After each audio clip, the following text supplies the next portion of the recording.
Hi hello friends, എല്ലാ കൂട്ടുകാർക്കും പുതിയൊരു റിവ്യൂയിലേക്ക് സ്വാഗതം. അങ്ങനെ പ്രിൻസിപ്പളും മിസ്സും ആ സാബു എന്ന് പറഞ്ഞ ആ സാറും എല്ലാവരും നിരന്ന് നിൽക്കുകയാണ്. പിള്ളേരെല്ലാവരും ഉണ്ട്. മണിക്കുട്ടിയുടെ ഗ്യാങ്ങുണ്ട്, മുത്തിൻ്റെ ഗ്യാങ്ങുണ്ട്, ഇക്രുവിൻ്റെ ഗ്യാങ്ങുണ്ട്. മിസ്സ് പറയുന്നുണ്ട്, സ്കൂൾ കാലഘട്ടം എന്ന് പറഞ്ഞാൽ വളരെ മനോഹരമായ കാലഘട്ടമാണ്. ഇങ്ങനെ ശത്രുതയും കുശുമ്പും കുഞ്ഞായ്മ വെച്ചിരിക്കരുത്. പരസ്പരം സ്നേഹത്തോടും ബഹുമാനത്തോടു കൂടി ജീവിക്കണം. വലുതായി കഴിയുമ്പോൾ ഇതൊക്കെ വളരെ തമാശക്ക് കാണാവുന്ന കാര്യങ്ങളേ ഉള്ളൂ. അതുകൊണ്ട് ഇപ്പോൾ കഴിഞ്ഞ പ്രശ്നങ്ങൾ കഴിഞ്ഞ് നിങ്ങൾ കൈ കൊടുത്ത് ഫ്രണ്ട്സ് ആവാൻ വേണ്ടി പറയുകയാണ്. ഇക്രുവിനെ മണിക്കുട്ടിയുടെ മുത്തിനെ നീ നല്ല ഫ്രണ്ട്സായിട്ട് കാണണം. മണിക്കുട്ടി മുത്തേ, ഇക്രുവിനെ നിങ്ങൾ നിങ്ങളുടെ കൂട്ടത്തിലെ ഒരാളായിട്ട് കാണണം എന്ന് പറയുകയാണ്. ശരി മിസ് എന്ന് രണ്ടുപേരും പറഞ്ഞ് സമ്മതിക്കുന്നുണ്ട്. അതിനുശേഷം മിസ്സ് പറയുന്നുണ്ട്, എങ്കിൽ ഇക്രു മണിക്കുട്ടിക്ക് മുത്തിനും കൈ കൊടുക്കാൻ വേണ്ടി പറയുകയാണ്. അങ്ങനെ ഇക്രു മണിക്കുട്ടിക്ക് കൈ കൊടുക്കുകയാണ്. സോറി മണിക്കുട്ടി എന്ന് പറഞ്ഞാൽ ക്ഷയിക്കാനൊക്കെ കൊടുക്കേണ്ട. മണിക്കുട്ടിക്കും സന്തോഷമാവാണ്. മണിക്കുട്ടി ഇക്രുവിനെ നോക്കി ചിരിക്കുന്നുണ്ട്. അതിനുശേഷം മുത്തിൻ്റെ അടുത്തേക്ക് ഇക്രു പോവാണ്. മുത്തിനെ നോക്കുമ്പോൾ മുത്തത്തെ കുറച്ച് ദേഷ്യത്തോടെ ആദ്യം നോക്കുന്നുണ്ടെങ്കിലും പിന്നെ അവർ മിസ്സൊക്കെ ഇരിക്കണമല്ലോ, രണ്ടുപേരും പരസ്പരം ചിരിച്ചുകൊണ്ട് തന്നെ ക്ഷയിക്കാനൊക്കെ കൊടുക്കുന്നുണ്ട്. സോറി മുത്ത എന്ന് പറയുമ്പോൾ മുത്തും ശരി ഇക്രു എന്നൊക്കെ പറഞ്ഞ് രണ്ടുപേരും കൈ കൊടുത്ത് ഫ്രണ്ട്സ് ആവാട്ടോ. പിന്നീട് കാണിക്കുന്നത് മണിക്കുട്ടീനെയാണ്. മണിക്കുട്ടി വീട്ടിൽ നിന്നിട്ട് ഓരോരോ കാര്യങ്ങൾ ആലോചിച്ചിരിക്കുന്ന സമയത്ത് മുത്ത് ഒരു പാവക്കുട്ടിനെ കൊണ്ട് ഇങ്ങനെ കളിപ്പിച്ചുകൊണ്ട് ഇങ്ങനെ വരുവാട്ടോ. മണിക്കുട്ടി നീ എന്താ ഈ ആലോചിക്കണം ചോദിക്കുമ്പോൾ പാവം മുത്തശ്ശിക്ക് ഒന്നും പറ്റാതിരുന്നാൽ മതി എന്ന് പ്രാർത്ഥിക്കുമായിരുന്നു.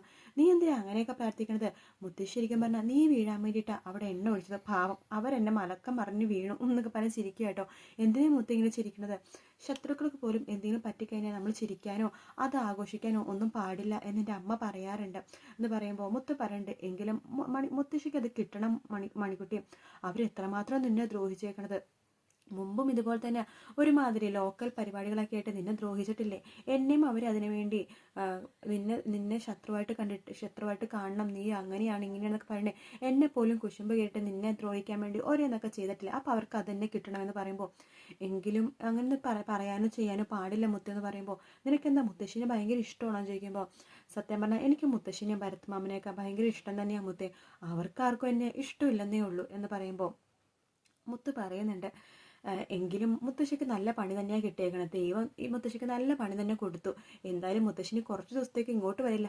ആ ശല്യം കുറച്ച് ദിവസത്തേക്ക് ഇവിടെ ഉണ്ടാവില്ല. നമുക്ക് സമാധാനത്തോടെ ഇവിടെ ഇരിക്കാം എന്ന് മുത്ത് പറയുമ്പോൾ, അങ്ങനെ പറഞ്ഞുകൂടാ എന്ന് പറയുക കേട്ടോ മണിക്കുട്ടി പറയുന്നുണ്ട്.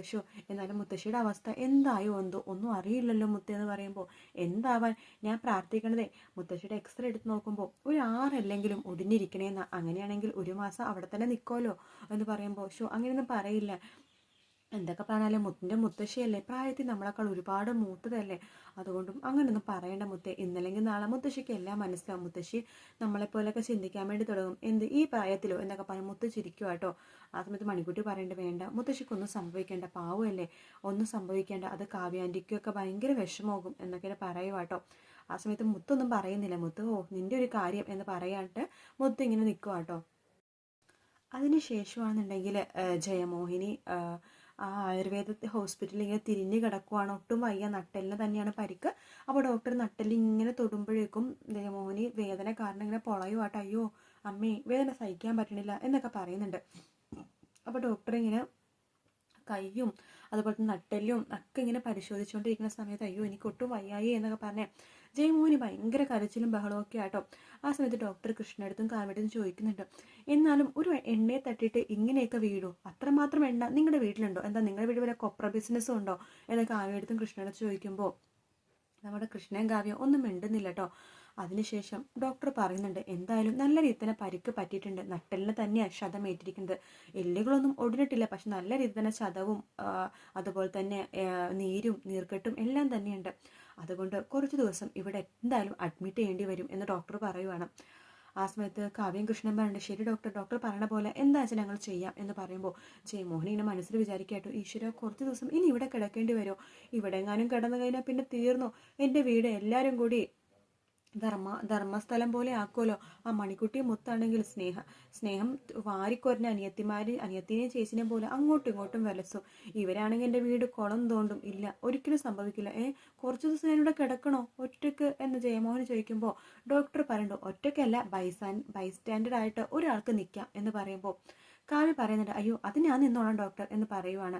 ആ സമയത്ത് ജയമോഹിനി പറഞ്ഞിട്ട് ഇവർക്ക് അതിനൊന്നും സമയമില്ല ഡോക്ടർ, ഇവർ ഭയങ്കര ബിസിനസ്സുകാരാ, ഇവർക്കൊരു 5 മിനിറ്റ് അങ്ങോട്ടും ഇങ്ങോട്ടും മാറാൻ പോലും സമയമില്ല എന്നിങ്ങനെ പറയുമ്പോൾ കൃഷ്ണ പറയുന്നുണ്ട് അതൊന്നും സാരില്ല, കാവ്യ ഇവിടെ നിന്നോളും എന്ന് പറയുകയാണ്. വീട്ടിലെ പിള്ളേരുടെ കാര്യമൊക്കെ അല്ലേ, അതൊക്കെ ഞാൻ നോക്കിക്കോളാം എന്ന് കൃഷ്ണ പറയുമ്പോൾ അതൊന്നും ശരിയാവില്ല എന്ന് ജയമോഹിനി പറയാണ്.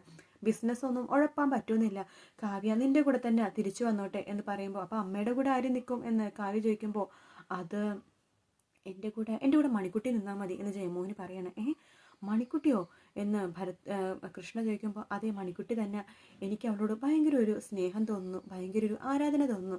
പാവം കുട്ടി, അമ്മ മരിച്ച കുട്ടിയല്ലേ, എന്തുമാത്രം വിഷമിക്കുന്നുണ്ടാവും. ഞാനാണെങ്കിൽ ഇന്ന് രാവിലെ മണിക്കുട്ടിയുടെ ദേവീ രൂപത്തിൽ ഒരു സ്വപ്നമാണോ യാഥാർത്ഥ്യത്തിലാണോ എന്ന് അറിയില്ല കൃഷ്ണ, ഞാൻ ശരിക്കും കണ്ടെന്നേ. അതേ പിന്നെ എനിക്ക് വല്ലാത്തൊരു ബുദ്ധിമുട്ട്, ആ കുട്ടീനെ സ്നേഹിക്കണം, ആ കുട്ടി എൻ്റെ അടുത്ത് നിൽക്കട്ടെ, അവളാണെന്നുണ്ടെങ്കിൽ പരിചരിക്കാനും സ്നേഹിക്കാനൊക്കെ നമ്പർ 1 ആണ്, അവൾ തന്നെ എൻ്റെ കൂടെ നിന്നാൽ മതി എന്ന് പറയുമ്പോൾ കാവ്യക്ക് ഭയങ്കര സന്തോഷമാണ്. കാവ്യ എന്തോ ജയമോഹൻ്റെ സ്വഭാവം മാറിയെന്ന് വിശ്വസിക്കുകയാണ്. കൃഷ്ണയാണെന്നുണ്ടെങ്കിൽ കുറുക്കൻ്റെ കണ്ണ് കോഴിക്കുട്ടി തന്നെ എന്ന രീതിയിൽ കൃഷ്ണ പുച്ഛിച്ചിങ്ങനെ നിൽക്കുക കേട്ടോ. അതിനുശേഷം ഡോക്ടർ പറയുന്നുണ്ട് അമ്മക്ക് ആര് നിൽക്കണമെന്ന് താല്പര്യം അവരെ തന്നെ നിർത്തിയാൽ മതി, ഇഷ്ടപ്പെട്ടവർ നിൽക്കുമ്പോഴേ അസുഖം പൂർണ്ണമായിട്ട് ഒഴിവാവുള്ളൂ. അപ്പോൾ മണിക്കുട്ടി എന്ന് പറഞ്ഞ കുട്ടി ആരാന്ന് വെച്ചാൽ ആ കുട്ടീനെ ഇന്നോ നാളെയോ ആയിട്ട് ഇവിടെ ഇങ്ങോട്ടേക്ക് കൊണ്ടുവരണം എന്ന് ഡോക്ടർ പറയുകയാണ്. ശരി ഡോക്ടർ എന്ന് പറഞ്ഞിട്ട് കൃഷ്ണയും കാവ്യം അവിടെ നിന്ന് പോകുക കേട്ടോ. പിന്നീട് കാണിക്കുന്നത് മിസ്സിനെയാണ് കേട്ടോ. പ്രിൻസിപ്പിൾ ക്ലാസ്സിലേക്ക് വന്നിരിക്കുകയാണ്. എൻ്റെ പിള്ളേരുടെ അടുത്ത് ചോദിക്കുന്നുണ്ട് ഇന്നത്തെ ദിവസത്തെ പ്രത്യേകത ആർക്കെങ്കിലും അറിയാമോ എന്ന് ചോദിക്കുമ്പോഴേക്കും നമ്മുടെ ഇക്രുവിനോട് പ്രിൻസിപ്പൾ ചോദിക്കുന്നുണ്ട്. ഇക്രു തന്നെ ആദ്യം പറയൂ, ഇന്നത്തെ ദിവസത്തിൻ്റെ പ്രത്യേകത എന്താ എന്ന് ചോദിക്കുമ്പോൾ ഇക്രു എഴുന്നേൽക്കുന്നുണ്ട്. അത് അച്ഛൻ ഇന്ന് കുഴിമന്തി മേടിച്ചതിൻ്റെ ദിവസം എന്ന് പറയുമ്പോൾ പിള്ളേരെല്ലാം ചിരിക്കും കേട്ടോ.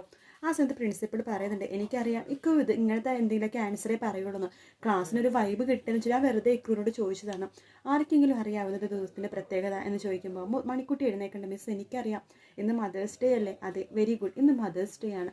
അപ്പോൾ അതുകൊണ്ട് നിങ്ങളുടെ പ്രിയപ്പെട്ട അമ്മേനെക്കുറിച്ചുള്ള 2 വാക്ക് നിങ്ങൾക്ക് പറയാം.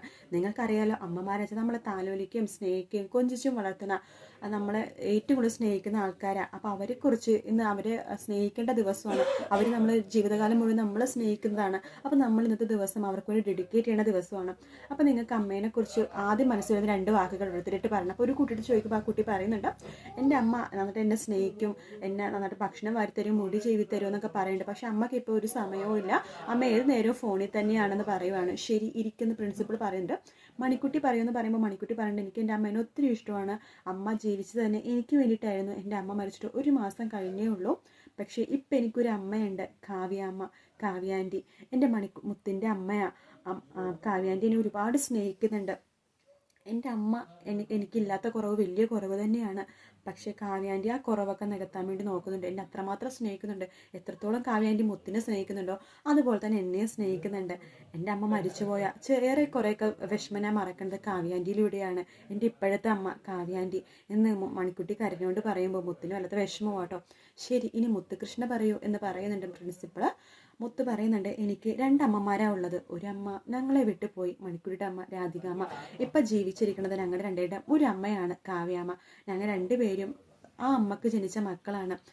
ഇത് മണിക്കുട്ടി എൻ്റെ ചേച്ചി, ഞാൻ മണിക്കുട്ടിയുടെ അനിയത്തിയുമാണ്. എൻ്റെ ഞങ്ങളുടെ അമ്മേനെ ഞങ്ങൾക്ക് ഭയങ്കര ഇഷ്ടമാണ്, അമ്മ ഞങ്ങൾ നന്നായിട്ട് കെയർ ചെയ്യും, അമ്മ എല്ലാവരും സഹായിക്കുന്ന മൈൻഡ് സെറ്റാണ് അമ്മയുടെ. അമ്മ ഭയങ്കര പാവമാണ്, സ്നേഹിക്കാൻ മാത്രമേ അമ്മക്ക് അറിയുള്ളൂ, അച്ഛനെയും എന്നെയും മണിക്കുട്ടീനെ എല്ലാവരും അമ്മ സ്നേഹിക്കുന്നുണ്ടെന്നൊക്കെ മുത്തും പറയും കേട്ടോ. അങ്ങനെ മിസ് എല്ലാവരും കൈയടിക്കുവാണ്.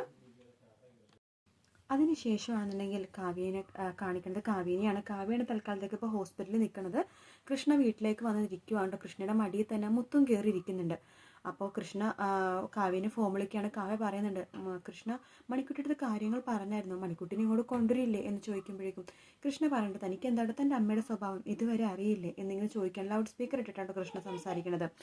ആ സമയത്ത് കാവ്യ പറയണ്ട കൃഷ്ണ നോക്ക്, അമ്മേനെ നമുക്ക് 2 പേർക്കും ഭയങ്കര ഇഷ്ടമാണ്, പക്ഷെ അമ്മയുടെ സ്വഭാവം മാത്രം നമുക്ക് ഇഷ്ടപ്പെടാത്തതിലുള്ളൂ, അമ്മ ചിലപ്പോൾ മാറിയിട്ടുണ്ടാവും കൃഷ്ണ എന്നിങ്ങനെ പറയുമ്പോൾ തനിക്ക് തൻ്റെ അമ്മേനെ ഇതുവരെ അറിയില്ലേ, തൻ്റെ അമ്മ എന്തൊക്കെയോ കരുതിക്കൂട്ടി മനസ്സിൽ കണ്ടിട്ടാണ് ഇതൊക്കെ ചെയ്യണത് എന്ന് പറയുമ്പോൾ മുത്ത് പറയുന്നുണ്ട് അമ്മ ഇങ്ങനെ മുത്തശ്ശിനെ ഇങ്ങനെ വിശ്വസിക്കലേ കേട്ടോ, മുത്തശ്ശി മണിക്കുട്ടിനെ അവിടെ വെച്ചിട്ട് ദ്രോഹിക്കുമെന്ന് ഉറപ്പാണ് എന്ന് പറയുമ്പോൾ കാവ്യ പറയുന്നുണ്ട്, മോളെ അങ്ങനെയൊന്നും സംഭവിക്കില്ല. അമ്മക്കാണെങ്കിൽ ഒട്ടും നടക്കാൻ പോലും വയ്യ, എഴുന്നേറ്റിരിക്കാൻ പോലും പറ്റുന്നില്ല. ആ അമ്മ എങ്ങനെ മണിക്കുട്ടിനെ ദ്രോഹിക്കുമെന്നാണ് മോള് പറയുന്നത്. അങ്ങനെയൊന്നുമില്ല, അമ്മക്ക് ഭയങ്കര മാറ്റമുണ്ട്. ഓ പിന്നെ മുത്തശ്ശി തന്നെയാണ് അവിടെ മറിച്ചിടാൻ വേണ്ടി അവിടെ എണ്ണ ഒഴിച്ചത്, അവിടെ മുത്തശ്ശി തന്നെ വീണു എന്നിങ്ങനെ പറഞ്ഞിട്ട് ചിരിക്കുവാട്ടോ മുത്ത്. ആ സമയത്ത് കാവ്യ പറയേണ്ടത്, ദേ മുത്തേ അധികം ചിരിക്കല്ലേ, നിന്റെ മുത്തശ്ശി എന്ന് പറയുന്നത് എൻ്റെ അമ്മയാണ്, എൻ്റെ അമ്മേനെ പറഞ്ഞാൽ എനിക്ക് ചിലപ്പോൾ സഹിച്ചില്ല എന്നൊക്കെ വരും എന്ന് പറയുമ്പോൾ കൃഷ്ണ പറയുന്നുണ്ട്, എടോ എനിക്ക് മനസ്സിലായി തനിക്ക് തൻ്റെ അമ്മയുടെ സ്നേഹവും കാര്യങ്ങളൊക്കെ ഉണ്ടാവും, എനിക്കും അങ്ങനെ തന്നെയാണ്. പക്ഷേ ഈ കുഞ്ഞിക്കുട്ടീനെ അവിടെ നിർത്തണോ എന്ന് പറയുമ്പോൾ കാവ്യ പറയുന്നുണ്ട്, അത് മണിക്കുട്ടിനെ മാത്രമല്ല, ഇടയ്ക്ക് ഞാനും പോവാലോ കൃഷ്ണ. അമ്മക്ക് മണിക്കുട്ടിനെ ചിലപ്പോൾ സ്നേഹമൊക്കെ തോന്നിയിട്ടുണ്ടാവും. മാത്രമല്ല കൃഷ്ണ, ഞാൻ വേറൊരു കാര്യം കൂടി മുൻകൂട്ടി കാണുന്നുണ്ട് എന്ന് പറയുമ്പോൾ കൃഷ്ണ ചോദിക്കുന്നുണ്ട്, എന്താ അതെന്ന് ചോദിക്കുമ്പോൾ, എന്തൊക്കെ പറഞ്ഞാലും നമ്മളൊരു സ്ഥലത്ത് വയ്യാതെ കിടക്കുമ്പോഴാണ് ആരൊക്കെ നമ്മുടെ കൂടെയുണ്ട്, ആരൊക്കെ നമ്മളെ സ്നേഹിക്കുന്നുണ്ട്, പരിചരിക്കുന്നുണ്ട്, അവരോടുള്ള ഇഷ്ടം നമുക്ക് കൂടി വേണ്ടത്. കൃഷ്ണക്ക് അത് അറിയാലോ. അമ്മ ഇപ്പോൾ വയ്യാതെ കിടക്കും, അമ്മക്ക് ഇരിക്കാനോ നിൽക്കാനോ നിവർന്ന് നിൽക്കാനോ ഒന്ന് ശ്വാസം എടുക്കാൻ പോലും വല്ലാത്ത ബുദ്ധിമുട്ടാണ്. ആ സമയത്ത് മണിക്കുട്ടി കൂടിയിരുന്ന് അമ്മയുടെ കൂടെ പരിചരിക്കുമ്പോഴേക്കും അമ്മക്ക് മണിക്കുട്ടിയുടെ ദേഷ്യവും വിദ്വേഷവും ഒക്കെ മാറും. അമ്മ മണിക്കുട്ടിനെ സ്നേഹിക്കാൻ തുടങ്ങും. അതെനിക്ക് വിശ്വാസം ഉണ്ടെന്ന് പറയുമ്പോൾ കൃഷ്ണ പറയേണ്ടത്, എനിക്ക് അത്രയ്ക്ക് വിശ്വാസമാണോ? അതേ കൃഷ്ണ, എനിക്ക് വിശ്വാസമാണ്, അമ്മ മണിക്കുട്ടിനെ സ്നേഹിക്കും, അതുകൂടി ഞാൻ പ്ലാൻ ചെയ്യുന്നുണ്ട് എന്ന് പറയുവാണ്. ശരി, തൻ്റെ ഇഷ്ടം പോലെ നമുക്കെന്തായാലും നിർത്തി നോക്കാം മണിക്കുട്ടിനെ അവിടെ എന്ന് പറയുവാണ്. ആ സമയത്ത് കൃഷ്ണ പറയുന്നുണ്ട്, മോളെ മുത്തേ മണിക്കുട്ടിയുടെ കാര്യങ്ങൾ പറഞ്ഞ് വിളിച്ചുകൊണ്ട് വരാൻ വേണ്ടി പറയുവാണ്. ശരി കൃഷ്ണ, എന്ന് ഞാൻ വെക്കുവാണേ ഫോൺ എന്ന് പറഞ്ഞിട്ട് കാവ്യ ഫോൺ വെക്കുന്നുണ്ട്. കൃഷ്ണയും എന്താകുമോ എന്തോ എന്നറിയാണ്ട് കൃഷ്ണയും ഫോൺ വെക്കുവാണ്.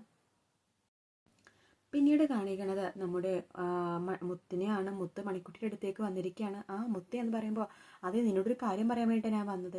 എന്താ കാര്യം? മുത്തശ്ശി ഹോസ്പിറ്റലാണല്ലോ, കുറച്ച് ദിവസം ഹോസ്പിറ്റലിൽ കിടക്കേണ്ടി വരുന്ന പറഞ്ഞത്. എന്തോ ഒടിവോ ചതവോ എന്തൊക്കെയോ ഉണ്ടെന്ന്, തിരുമലൊക്കെ കാര്യങ്ങളൊക്കെ ആയിട്ട് അവിടെ തന്നെയാണ്. അപ്പോൾ ഒരാൾ കൂട്ട് നിൽക്കണമെന്നാണ് പറഞ്ഞത്.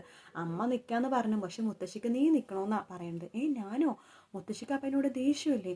ഞാൻ നിന്നാ മുത്തശ്ശിക്ക് ഇഷ്ടക്കുറവൊക്കെ ഉണ്ടാവില്ലേ എന്ന് പറയുമ്പോൾ, എനിക്കൊന്നും അറിയില്ല, ചിലപ്പോൾ വല്ല പുതിയ പ്ലാൻ എന്തെങ്കിലും തയ്യാറാക്കാണ്ട് മുത്തശ്ശിക്ക് ആയിരിക്കും. അതിനുവേണ്ടി ഇതേ അച്ഛൻ നിന്നെ വിളിക്കുന്നുണ്ട്. അതിനെന്താ, എനിക്ക് പോകാൻ ഭയങ്കര ഇഷ്ടമാണ്, മുത്തശ്ശി പാവമല്ലേ, എനിക്ക് എൻ്റെ മുത്തശ്ശിനെ പോലെ തന്നെയാണ് ഈ മുത്തശ്ശി, അതുകൊണ്ട് ഞാൻ നിൽക്കാമെന്ന് പറയുമ്പോൾ, അതേ മണിക്കുട്ടി നോക്കിയും കണ്ടൊക്കെ മതി കേട്ടോ എന്ന് മുത്ത് പറയുമ്പോൾ, ഒന്നുമില്ല, ഞാൻ തന്നെ മുത്തശ്ശി അടുത്ത് പോയി നിൽക്കും, മുത്തശ്ശി നല്ല എൻ്റെ അടുത്ത് വരാൻ പറഞ്ഞല്ലോ, എനിക്ക് ഭയങ്കര സന്തോഷമായി മുത്തേ എന്നൊക്കെ മണിക്കുട്ടി പറയുകയാണ്. എടി അങ്ങനെയൊന്നും അല്ല മണിക്കുട്ടി, മുത്തശ്ശി നിന്നെ അവിടെ കൊണ്ടുവരാൻ എന്തോ കതക്കതായ കാരണം ഉണ്ടെന്ന് പറയുമ്പോൾ, എന്ത് കാരണം? മുത്തശ്ശിക്ക് വയ്യാണ്ട് കിടക്കുകയല്ലേ, മുത്തശ്ശി എന്നെ ഒന്നും ചെയ്യില്ല, എനിക്ക് സന്തോഷമായി, മുത്തശ്ശിയുടെ എന്നോടുള്ള ദേഷ്യവും വിദ്വേഷവും ഒക്കെ ഇതോടുകൂടി ഞാൻ മാറ്റിയെടുക്കും, മുത്ത് നോക്കിക്കോ എന്ന് പറയുവാണ്. ഓ ഞാൻ എന്ത് നിന്നോട് പറയാനാ എന്ന് പറയുവാട്ടോ മുത്ത്. ആ സമയത്ത് മണിക്കുട്ടി ഹോസ്പിറ്റലിൽ പോകാൻ വേണ്ടി തയ്യാറാവുന്ന ഭാഗത്തോട് കൂടിയിട്ടാണ് എപ്പിസോഡ് തീരുന്നത്. വീഡിയോ ഇഷ്ടപ്പെട്ടെങ്കിൽ ലൈക്ക് ചെയ്യുക, സബ്സ്ക്രൈബ് ചെയ്യുക, കമൻറ്റ് ചെയ്യുക. മറ്റൊരു വീഡിയോ ആയിട്ട് വീണ്ടും കാണാം. Take care, bye bye.